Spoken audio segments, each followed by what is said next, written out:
Got it. Recording is in progress. All right.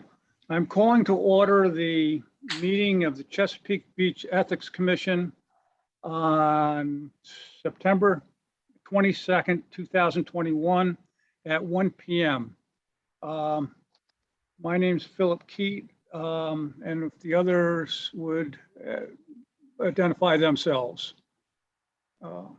Starting with Lamb. and Fred Sussman, counsel to the commission.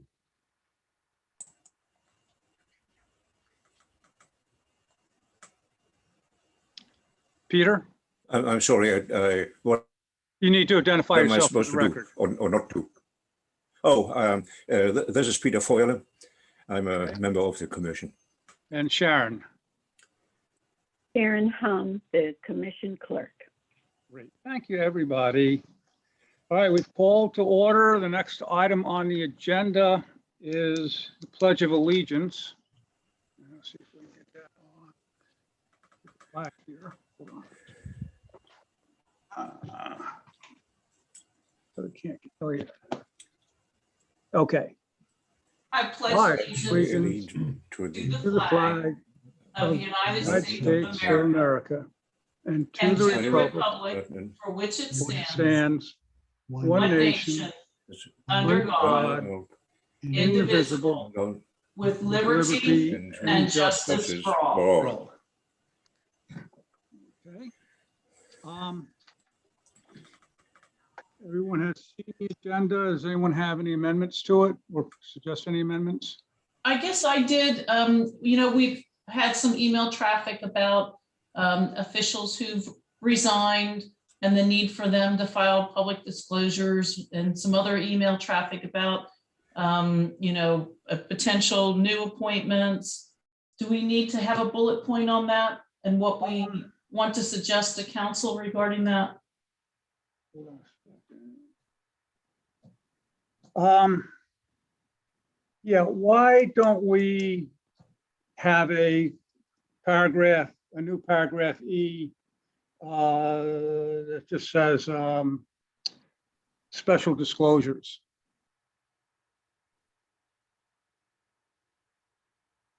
And discuss that then. Anyone object to that? And then renumbering the others? no objection from me. Got it. Okay, all right, thank you, Ingrid. You're welcome. Okay, the next thing is approval of the minutes of the August 10th meeting, which, as usual, we were given well in advance. Anyone have any corrections or improvements? I just had one minor thing. It was an in-person meeting, as I remember it. I'm pretty sure it was our last meeting. You are right. That first sentence says the virtual meeting, so it should be, I think, the in-person meeting or just the meeting, however we want to state I that. think you're right. I know you're Good right. catch, yeah. Ingrid. That was a good catch, Ingrid. Thank you. Okay, sorry. I should have brought it up earlier, but some of this I didn't get to the last minute, Sharon, so Okay, I'm sorry about that. Boy, all right. No objection to just striking the word virtual in the first sentence. No objection. Sharon, if you would strike that through. I will. Thank you. Okay. No further improvements or corrections. I'm deeming the minutes approved. All right, next is paragraph B. Review the 2020 public disclosures by elected and appointed officials. My best recollection is that the only elected officials that we haven't approved yet were Morris and Jaworski. And in both cases, well, let's take one by one. The problem we noticed with Morris's was simply that in his Form B, is that right? Is that one? Yeah, he was asked, did he own any businesses? And he checked no. And then he filled out the information about the business that he owned. Yeah. I believe that that is just a particular reading on his side, on his part of the disclosure form. Apparently, he thought since he owns his own business, that's his alter ego. He apparently interpreted the form to contemplate his owning a separate business that is not his own incorporated self. That makes And sense. later on, he does state, what he is actually doing. So I think there is no misleading statement in his total disclosure statement, and we can accept it as filed. Ingrid, any thoughts? I don't have a problem with that. I think Peter's right. Okay. I don't think there's anything especially nefarious going on there. Yep. Yeah, I think that he made the required disclosure regardless of the check mark. All right, all in favor of deeming Mr. Morris's disclosures to be complete, indicate by saying aye. Aye. Those opposed, no. The ayes have it. The other one was Jaworski. And there, I think the only, he indicated receipt of gifts from the water park. And that's going to be later on the agenda, the substance of that, but it's certainly, there was no question but that his filing was complete. Unless he's, Yeah, correct, Mr. Chairman. I agree, but as we discovered, there's email traffic back and forth. Mr. Jaworski's disclosure about a gift of water park gifts opens a can of worms, and it leads to much broader issues. Yep. So that in and of itself, I think his statement can be accepted. In my mind, it is a question whether the tickets, water park tickets, were in fact a gift or something else. Yeah. And if they were something else, then his disclosure is simply a dead letter. Yeah. But we have a later agenda point which would make it necessary for us to get into this whole problem a little deeper. So for purposes of this particular agenda item, I think we can say Jaworski's statement is accepted. Ingrid, any thoughts? I agree with Peter. That's fine. Okay. All in favor of accepting the Jaworski filing as complete, indicate by saying aye. Aye. Aye. All opposed, no. The ayes have it. All right. The next item on the agenda is a carryover from, I think, last month. I had submitted a proposed draft amendment to the ethics ordinance. regarding accepting gifts from town employees, departments, water park. I'm going to withdraw that, kind of thinking that it was spurred, the thought was spurred by the Jaworski disclosure. The water park is closed for the season. I would think that the most efficient thing to do would be for any one of us, one of the three of us, to sit down with either Holly or with the mayor and explain what our thoughts have been as to whether this is whether it's something that should one way or another be prohibited or addressed. Yes, I agree with that, Mr. Chairman. I think what we have here is not anything that is captured by the ethics ordinance. It is there's something that goes to pretty much a core issue of the town's government, and this is not the time to explore all these issues, because they have nothing to do with the ethics ordinance. But I think it would be very appropriate, as you suggested, for one of us to sit down with the mayor and or the town administrator and discuss the concerns. Now, this would be doing nothing different than any resident could do, except that we happen to have stumbled across this issue that apparently nobody else has actually seen. And I would volunteer to do that. But I'm not pushing my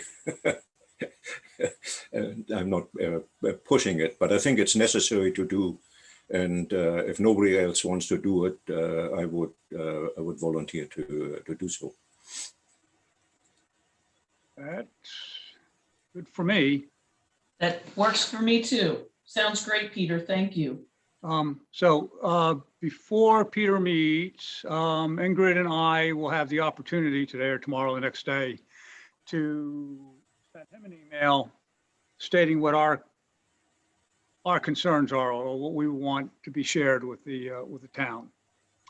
Yes, I would very much addition, welcome that, and I will also, sketch out my concerns, and then, eventually try to synthesize our collective views.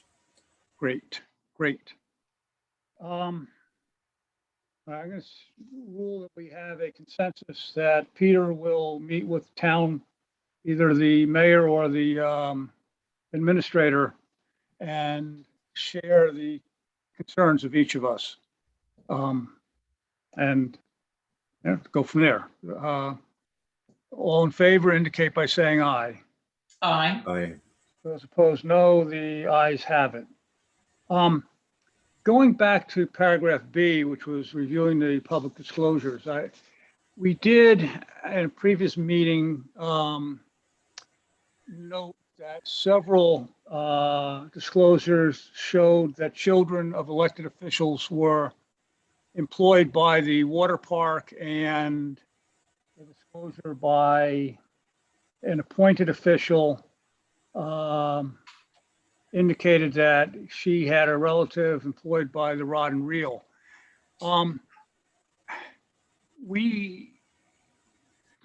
I presume we should follow up on this somehow. Now, I think, we've had languishing before the town, our recommendations, I think, to amend the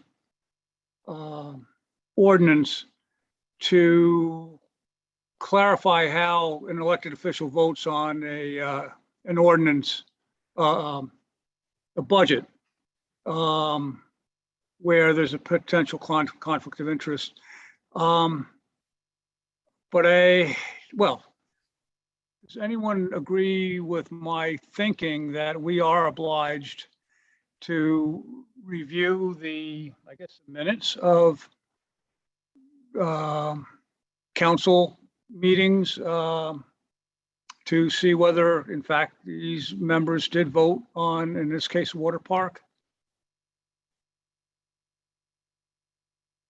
And should somebody somehow, as a way of checking the record to see whether the appointed official had anything to do with decisions that directly affect the rod and reel? Because I think that was an employee, actually, isn't it, Phil, who has a relative working for the rod and reel? Yeah. It's but not I- an appointed official. Not an, okay, just a rank and file employee? Yes. Okay, in any event, well, all right, yeah, let's.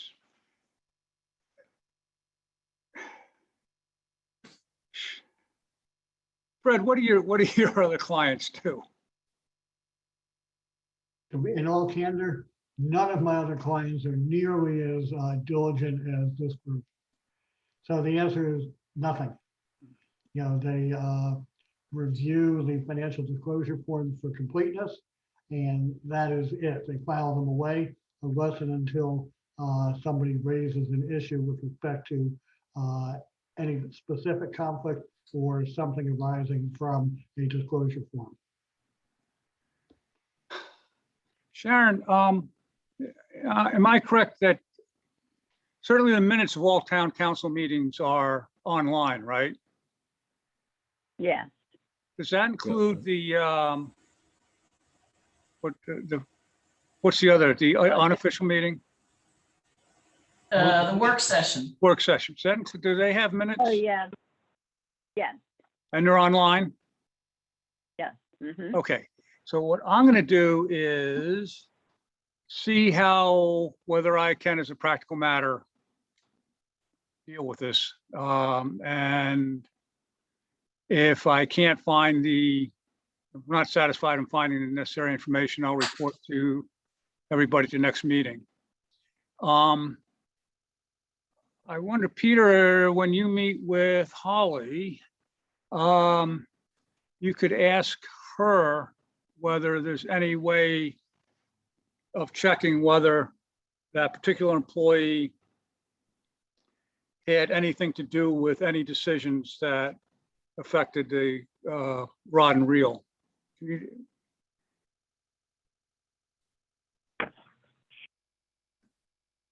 Does that make I sense? don't believe so, Phil. There's only one official that has anything to do with voting, like with budget items. Uh-huh. Well, how about recommending, if there had been, well, all right, let's take it back. There's a lot of hypotheticals that we don't have to discuss. If, Peter brings it up with Holly and it turns out, yeah, that this employee certainly, maybe this employee may work for the water park for all I know. Well, But I know. where there's no because connection. We need to figure out what this employee does, what her role is, and what her responsibilities are in the town. Right, so if Peter could ask that to Holly, and we can then deal with it at the next meeting if there's anything to deal. Now, remind me, whose disclosure statement was it that contained this bit of information? I remember, seeing it, but I don't remember whose statement it was. One of us will email you this afternoon. Okay. Yeah, I can't remember. I don't have it in front of me. Do you want me to say the person's name? Because I know who it is. No. Why don't actually Okay. then just I'll email email it Peter. to Peter. Peter, I'll shoot you an email with that. Okay. All right. All right, that's that. Now I've lost. Oh, okay. All right, next item on the agenda. We are required under our ordinance, which in turn is required by the state, to certify by October 1st whether the town is in compliance with the town's ethics ordinance, meets the requirements of the state law with respect to elected officials. We certified that last year after a meeting in which we looked at the state's requirements and looked at our ordinance, and there has been no change in our ordinance. So I would suggest we simply find that the current ordinance is in compliance with the state ethics law.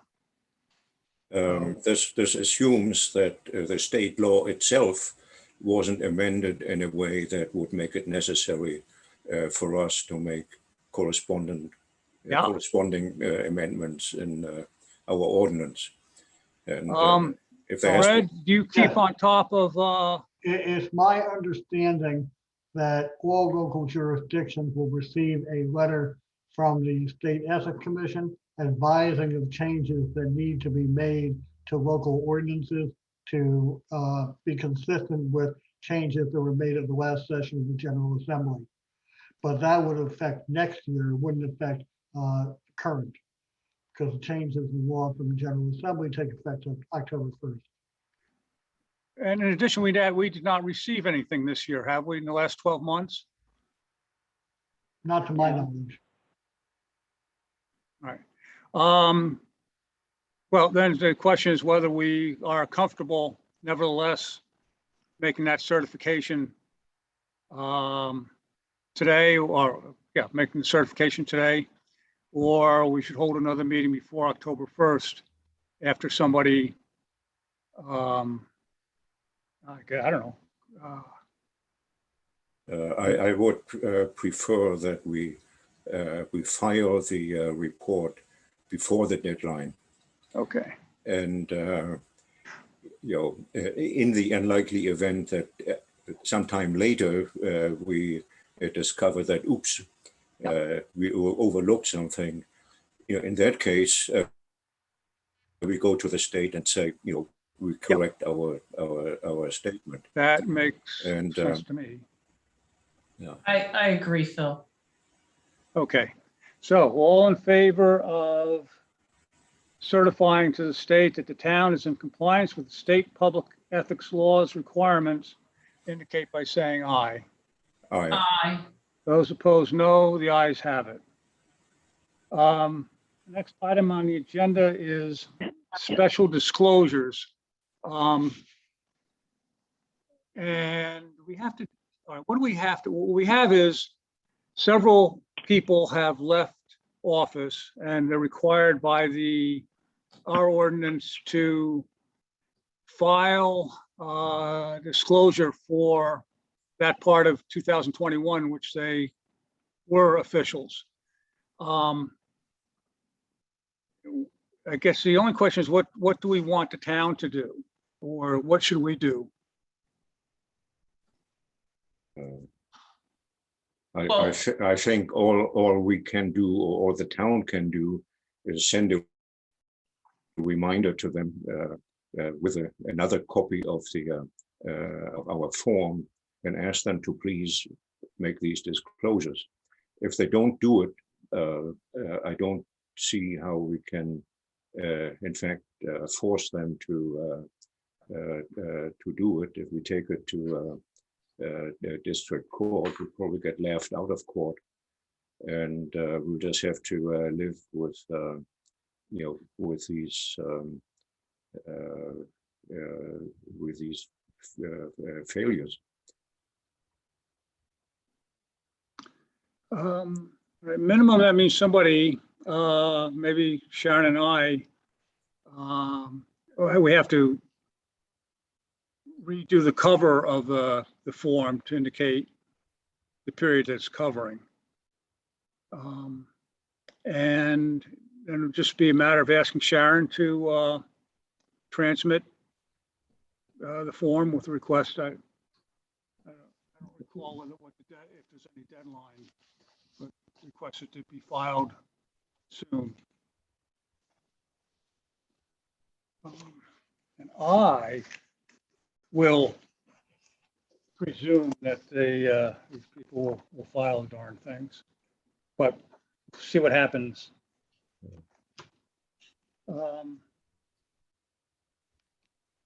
Anyone have any other ideas on that? No, that works for me, Phil. And I think it would be fall within Sharon's scope of responsibility to send out these reminders. Okay, and by the way, actually, they have 60 days after leaving office. No, Okay, so I'll work with Sharon on the wording. And now the next thing is there will be a new member of the town council who's going to be appointed sometime in the near future. And the question, we've never done this before. I think someone has suggested that anyone being considered for that appointment should be informed of the fact that he or she will have to do a disclosure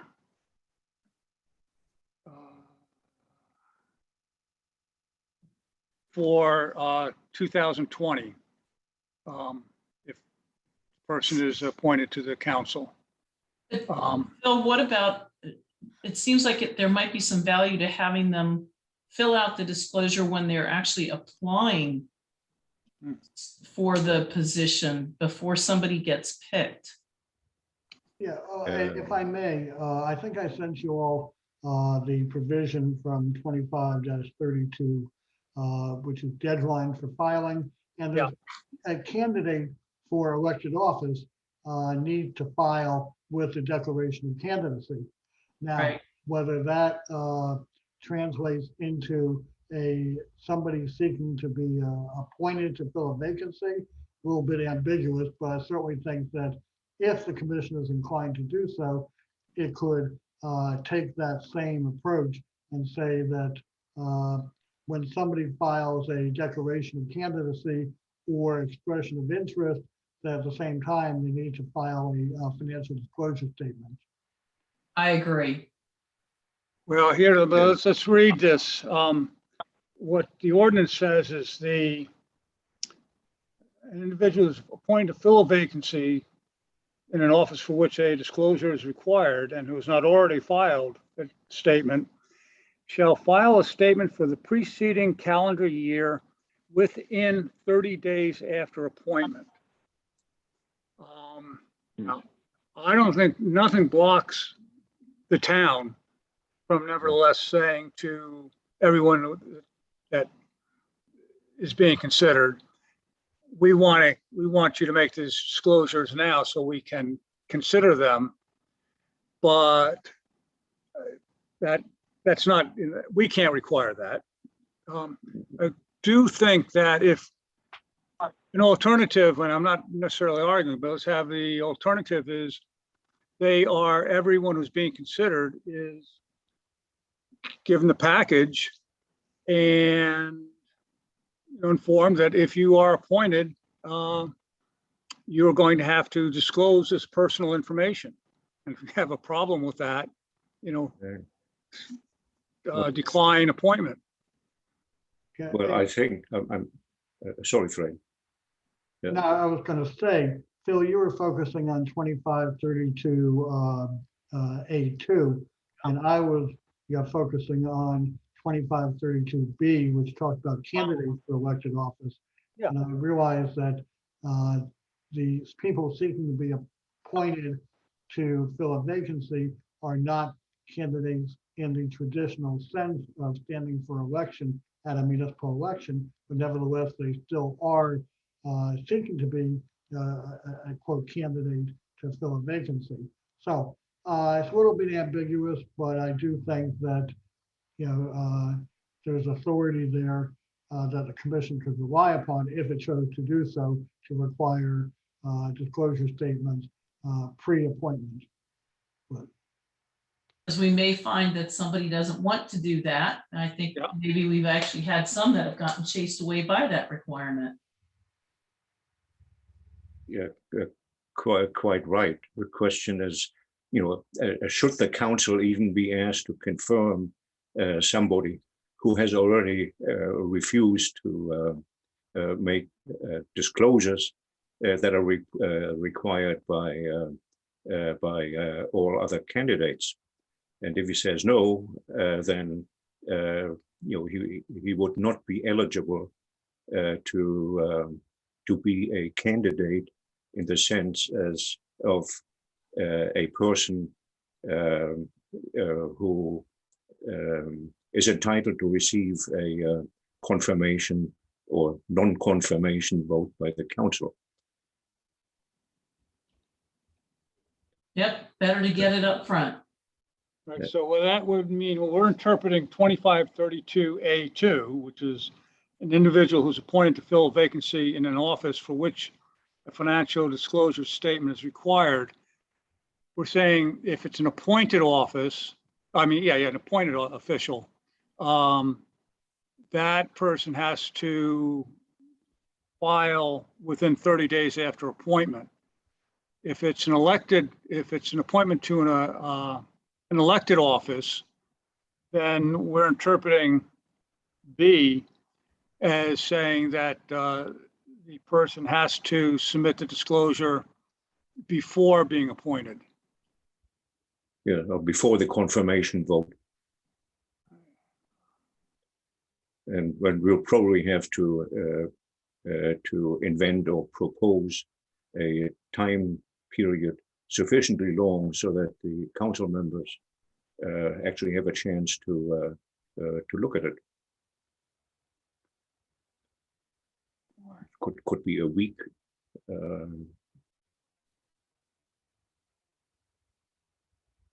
Well, the question is, I was starting to ask Holly about this before you all came online, and that is, has there been a timetable set for individuals who are interested to submit expressions of interest or declarations of candidacy, and for them to be considered and decisions made by the mayor and council?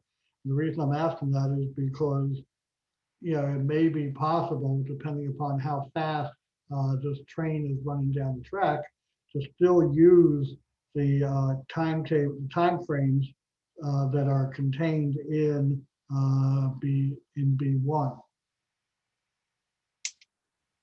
You Which is 56 days before. You file the public disclosure statement with the declaration of candidacy, and then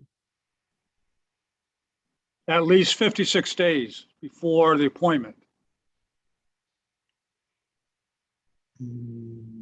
Yes. Which is substantially more than Peter was saying, maybe 1 week. Chairman, did you want me to answer about in terms of the timing? Yes. Thank you. So the timing has not been set, and I know that the mayor wants to hear from the Ethics Commission to ensure adequate time is given for any provision that you would like in this process. Okay. Another way of addressing this would be for the town to, the mayor, I guess, to simply say to anyone who is being considered that the mayor and council want to see the disclosures before, at least 1 week before the council considers an appointment. That they're going to be required two steps. If you get appointed, you must file for 2020 within 30 days of the appointment, says the mayor, pointing it out. But then he says, but in order to intelligently consider candidates for appointment, we want you to actually submit the disclosures by such and such a date, earlier than the appointment would be. Well, is there going to be some sort of interview process? Can it be submitted? I don't, in terms of time frame, can it be submitted before the interview or at the interview? I don't know what's planned. Holly? Oh, sure.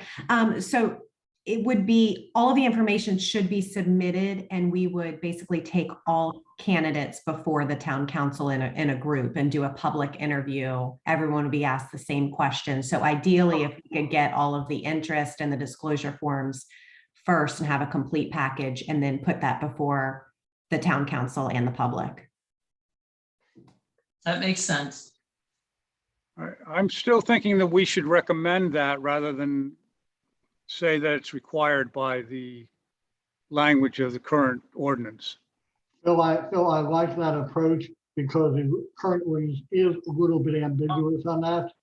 So I think the mayor and council have the right to establish whatever procedures and protocols it feels is appropriate to allow it to have the confidence to appoint whichever of the candidates they think is appropriate. So I like that approach, Phil. All right. Any further discussion, or we can vote on the following motion that the Ethics Commission recommends that the town obtain financial disclosures for 2020 at least 1 week before the council interviews the potential people for appointment.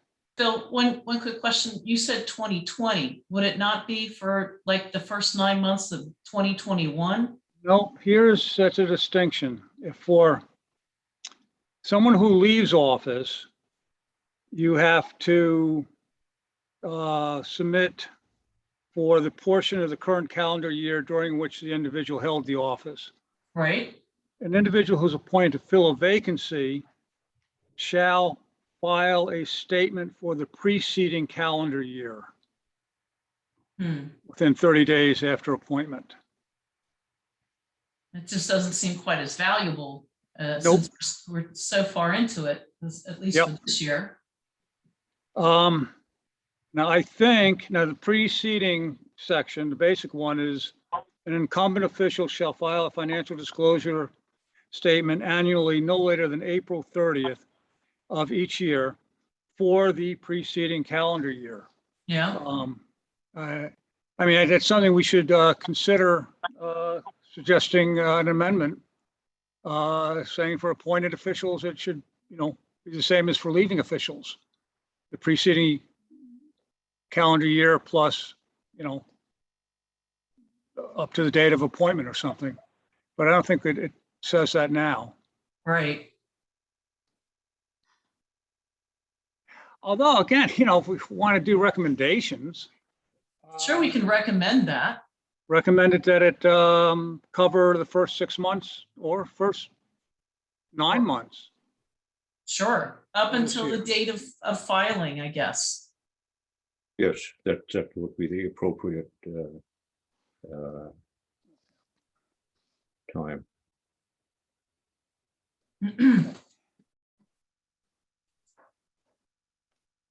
All right. With that understanding that we recommend that the town require anyone being considered for appointment to the town council vacancy, submit at least 7 days before the council meeting at which we'll consider the appointment, disclosures for 2020 and for 2021 up to the date of the meeting, or a date of filing, I guess. They do. All right? All right. Right, yes, I think that seems to be our consensus. All right, all in favor indicate by saying aye. Aye. Aye. Those opposed, no. The ayes have it. All right. Schedule the next regular meeting of the commission. Let me get a calendar.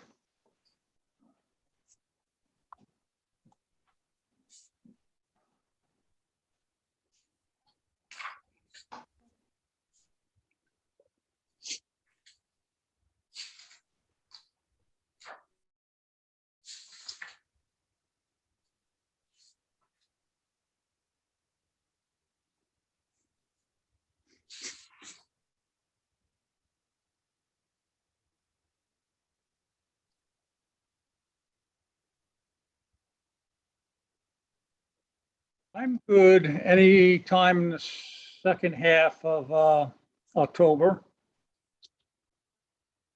I will be away during that time. I'll be back. Should be back on the 25th. That's a Monday. No, actually, it's a Tuesday. But, Fred, how's that work for you? With That time? date, Well, just that last week of October, or maybe should we just go in to give Peter breathing room the first week of November, November 3rd, maybe? that's okay with me. Oh, wait a minute. It's okay with me too. Yeah, Hold on. Sharon, talk how does about that work? November 3rd? Yes. Good, that's good. Peter, good for you? I can find. Now, keep in mind that I'm authorized in the event of a perceived emergency to call a special meeting. But Sure. This is I don't Yeah. see anything. So let's say it's Yeah, was it November 3rd at 1 November p.m. 3rd. Yes. Okay. I'm declaring that the next meeting is November 3rd at 1 p.m. Next item on the agenda is comments by commissioners and members of the public. Anyone have any comments? Glad to have you back in one piece, Fred. Thank you. I'll say I'm in about 80% pieces. Okay, All good. right. Keep up the good work. Thanks. It's incentive, that's incentive. Okay, all in favor of adjourning indicate by saying aye. Aye. Aye. Those opposed, no. The ayes have it. We are adjourned. Good seeing everybody and be healthy and safe and well. Thank you. You too. Thank you. Saying more importantly, you. Yeah. Thanks. Bye. Bye. Bye, everybody. Bye. Bye, Bye. Sharon. Bye, Bye,